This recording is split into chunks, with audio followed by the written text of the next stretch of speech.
Hey y'all, what's up? This is the Story Continues podcast. I'm your host, Austin Gambrell. If you're new here, what's up? How you doing? What's good? And if you're not new here, welcome back, for real. What's up? Today we got a special guest. It is a good musician, someone that is a vocalist himself, someone that knows exactly what he's doing the majority of the time, and he definitely is a teacher. Ladies and gentlemen, welcome Tyrone Judah. What up, though? How are you, sir?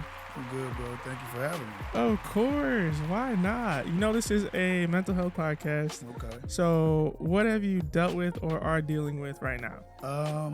Well, one of my biggest testimony is how I overcame mental illness. I was in the psych ward. They gave me medication. I tell this all the time. They gave me medication, ended up blowing me up to 300 pounds. They gave me so much medication.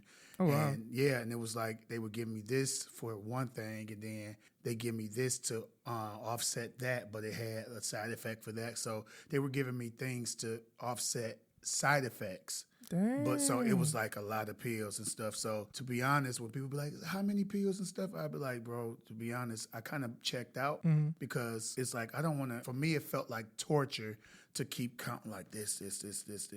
But I do remember like at one time it was like 10, 15 pills. Like I just had to like take. Oh, wow. Yeah. So it literally would have my body hurting like and aching. And I remember when I used to work at a group home with people that was dealing with that.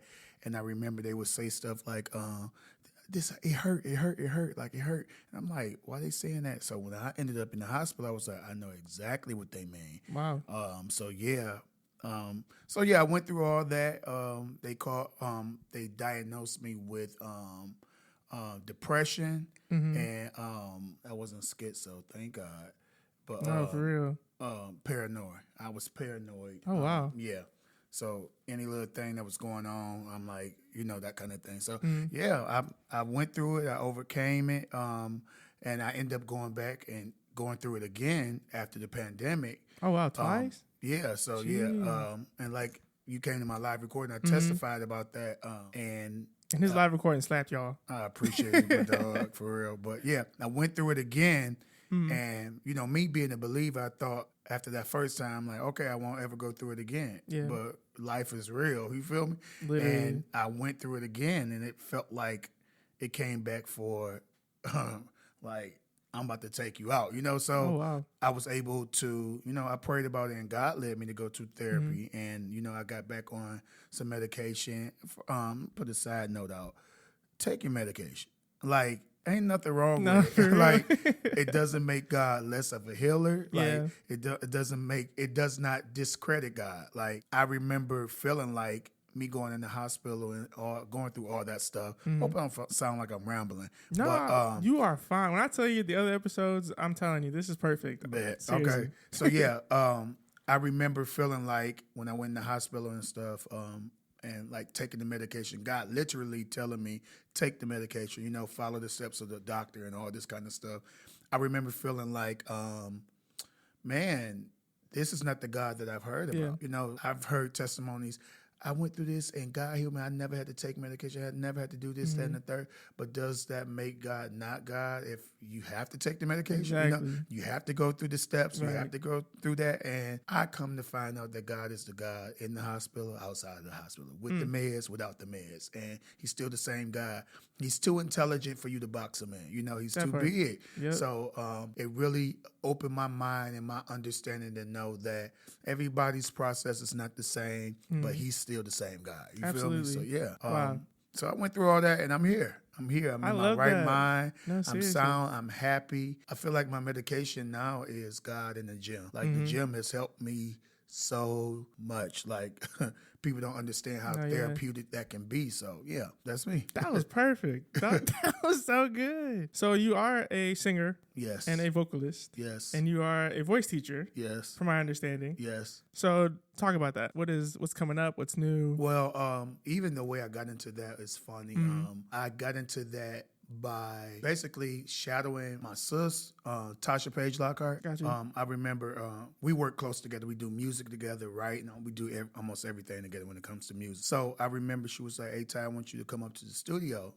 And then she was like, I got a client. They want me to do voice lessons, but I want to be able to, pass that on to you. So if I can't do it, I'm like, hey, go to him. He good. You feel me? That's beautiful. So yeah, that's what I'm saying. Wow. She definitely looked out. So she was like, I want you to sit in on this session and just watch how I do it, kind of shadow me, and then you'll find your own, way of doing it.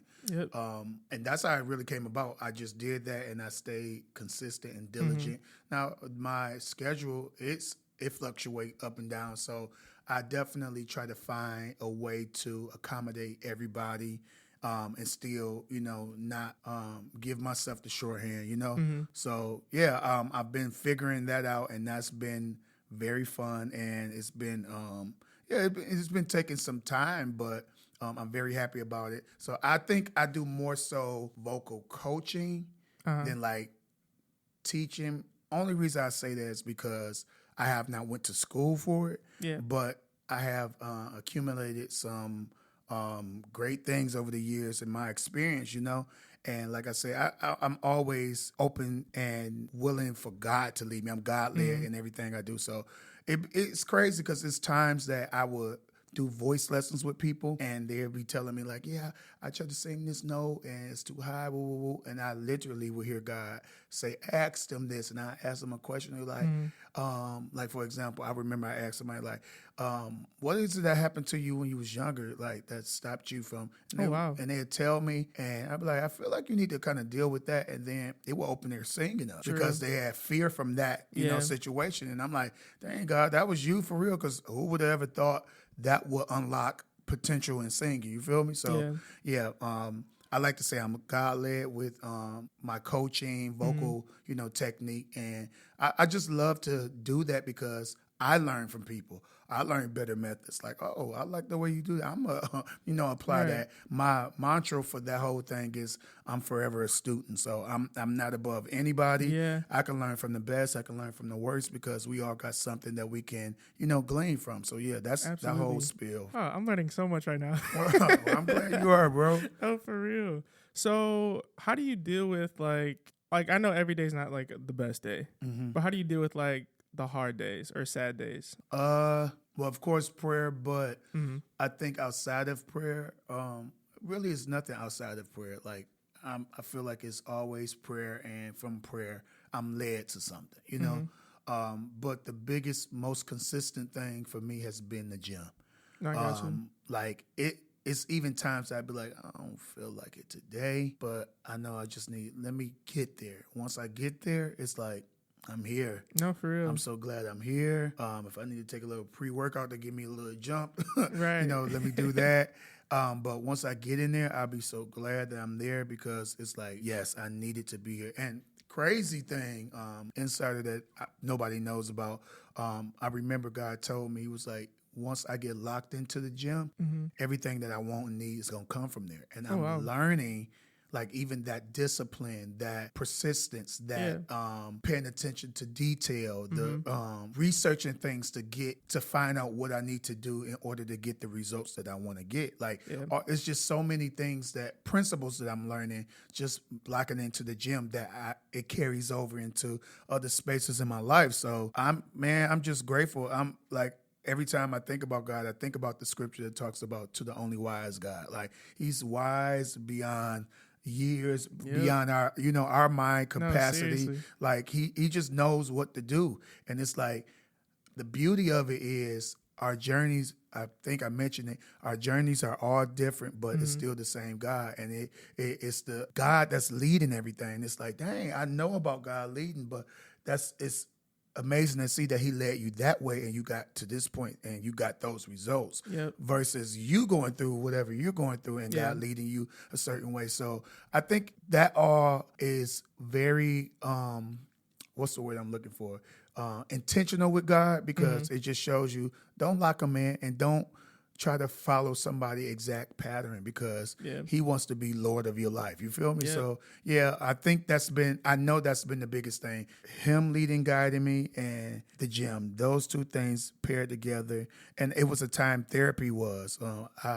Once again, let me put a quarter in the meter. Go to therapy. If that's something God leads you to do, go to therapy. And I think the biggest thing for me was I've been led to these things. Like, I was one of those, like, I don't want to tell people my business. I'm very private. I think all the black folks are like that, bro. And I'm like, I don't want to tell my business. I think we all like that, bro. I remember when I first went through therapy, I thought I was ready, and I had this big guy that was my therapist. He was like, I want to say he was probably like 6'3". Oh wow. Probably like 250. Like he was a big guy. Yeah, he was a big guy. And I remember I was there and he was talking to me, and then he was like, Tyrone, do you notice every time I ask you this, you get defensive? He was like, I was like, what? He's like, listen how you talking to me. He was like, look at your body language. He's like, your fist balled up. My fist was balled up. Wow. I was in like fight mode. Like East Side came out of me. And I was, very guarded. And he was like, I'm a big fella, but you're intimidating. Like you got me scared. Like, and I'm like, dang. And then I had to realize, like, in order to help myself, I got to be open, Yeah. And one thing that helped me to be open the second time that I went into therapy is to know that they can't tell your business. That's against the law. You know what I'm saying? So I was like, okay, that makes me feel much better. Literally. That I got the law on my side. That any of this stuff come out, it's over for you. You feel me? So yeah, that helped me a whole lot to open up, and I needed to open up. Like when I opened up, bro, I was snotting, crying. I didn't know that I had all that in me. You feel me? And I'm just like, dog. I needed this release. I couldn't even talk. It was that bad. Like being the oldest, I feel like, I don't know. I just feel like this is something I come across commonly with the oldest child. I feel like we're always the one that feel like we got to be the strongest. We can't, be vulnerable. We can't be open and just let that side show because we have to be there. Mama needs you. Siblings need you. This will need you. This, like that nature of, all right, put that to the side because you got to, perform. You got to be this one. You got to come through. Feel like, at least for me, it has kept me in a place that I was like, I can't really grieve. I can't really deal with the losses that I've taken, the L's I took. And when I went to therapy, me being open, it helped so much stuff. I couldn't even talk to my mom about. You feel me? So I'm grateful that I went through it and I was open this time when I went through it because it helped me so very much, so much. So I think you and my brother would be best friends. Really? Because y'all are very much alike. That's crazy. Seriously. Because he's also the oldest. Oh, okay. Yeah, y'all are extremely alike. That is insane, bro. You should tell him to go to therapy because he needs it. Yeah, it's a beautiful thing in real talk. It really is. No, seriously. I have a question, actually. Can you read sheet music? No, I wish I could. Interesting. Okay. Why do you ask that? I don't know. I was just asking. I feel like you could for some reason. Really? I don't know why. Well, Lord, give it to me. Because the way you sing, that's all I'm like. Oh, really? Like you can, yeah. Well, so my I don't know, dad. some of the stuff, like you can like kind of like see it internally, and I feel like you can see it internally without actually seeing sheet music. Gotcha. Yeah. Well, that makes sense. Well, my mom and dad side, they musicians. Like on my dad's side, it's like it was 14 of them. Oh, wow. Yeah, like really, really, really big family. They had a choir. Yes. And my granddad, he was a pastor, so he had his church right there, his kids, So a really well-known pastor in the PAW. So my dad and his sibling, it was like 7 of them, 8 of them, they played. Wow. So they all played keys. Like they were the church, That's so cool. they sing, play and stuff. And on my mom's side, it was 7 of them, and she sang. She was the oldest, with the oldest girl, and they played, and like, so that being in me, I think that's just a part of it. You just literally just around it all the time. Yeah. And my mom, when I was younger, it's a saying, if you don't use it, you lose it. My mom taught me how to play. Like, she was like, play this. And then naturally, I just pick up. But I stopped playing. I was just like, I'm getting back to it, though, because it's a beautiful thing to be able to play. But that's still in me. You know what I'm saying? No, I got you. Dang, that's so cool. Because I went to school for music. Oh, okay. Yeah, that's why I asked. I was like, okay.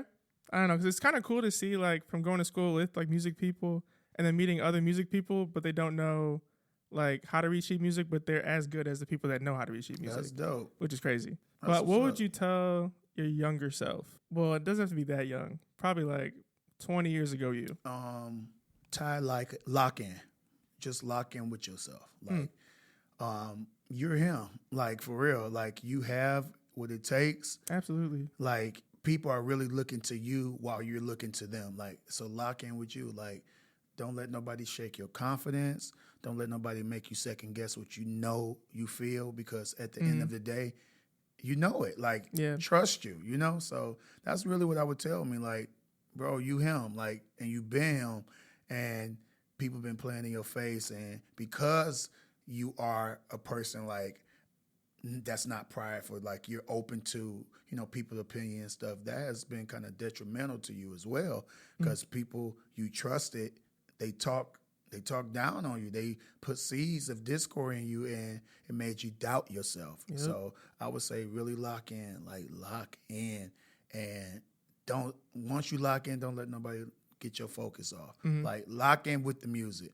Because you about to be great. You about to really be great. So lock in with it, and whatever you fall short with, hey, deal with it and keep moving. You feel me? So that's beautiful. What I would tell them. Yep. That is amazing. Okay, one last question, and then we're gonna be done. So I know you meet so many celebrities, like in the gospel world and celebrities in the world.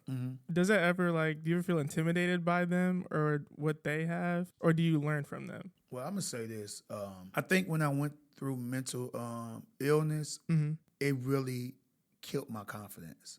Wow. It really. I played sports. I was a track runner, so I'm used to looking a certain way and feeling a certain way. So when I got to 300 pounds, when I stepped on that scale, like, that shattered me, you know.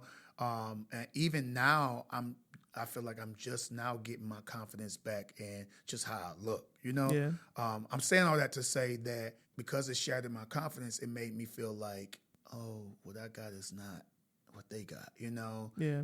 They're great for a reason, and you know, it made me second guess me a lot. But really, I started paying attention, and a lot of them was gleaning from me, like, dog, you got it, you know. No, for real. I'm like, huh?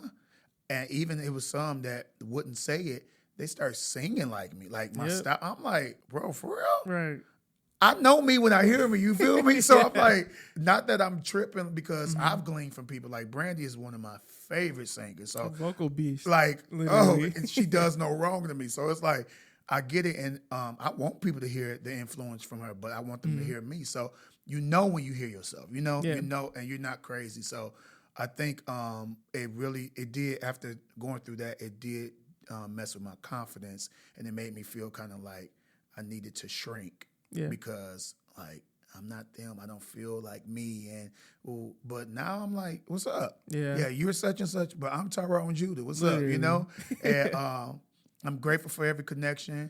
And I have to say this, I think I've been favored because I'm connected to people with good hearts. Yeah. Like some of these big names, like I'm going to mention Vashawn, that's literally my big bro. Like, heart of gold. Like, I love that. He would give, like, if he said, if you need a hair, he would cut his hair and be like, here, I'll give it to you, because he's a heart of gold, for real. That's beautiful. Like Tasha, she's been that for me as well. Like, her heart is like, I want us to win. Like, why can't we win? Let's build a camp. Let's do this. Like, and I will forever, like, salute them because of what they've been to me. You feel me? Yeah. So I'm saying all that to say, yes, I have been, and no, I haven't been as well. You. So I've been on both sides with it. Yeah. That was beautiful. All right. Bro. So we're at the end of the podcast. Every single time at the end of the podcast, I usually go, what would you tell someone that is probably going through what you've been through, like in the psych ward or somewhere, and they listen to this podcast? What would you tell them? What I would say is, if you believe in God, really talk to God. Allow God to lead and guide you, because even with the way I went through, what I went through, it might not be the same way for you. You feel me? Yeah. So I think God has a clever way of leading us to situations that's tailor-made just for us. So just be sensitive to that and get all the help. Like, just because you're taking the meds don't mean you're less than anybody else. Like, just because you have to go to therapy, it means you care about yourself. That's really what it means. Yeah. It means you really care about yourself enough that you would take the time to talk to somebody, or even just give yourself the medication that will help you to get out that dark place, that foggy place, whatever that looked like for you. So, yeah, I would just say, don't beat yourself down. Don't carry shame. Don't let yourself feel like you less than because you're dealing with this. Come out on the other side. This is going to be your power. Real talk is going to be your power. So, yeah.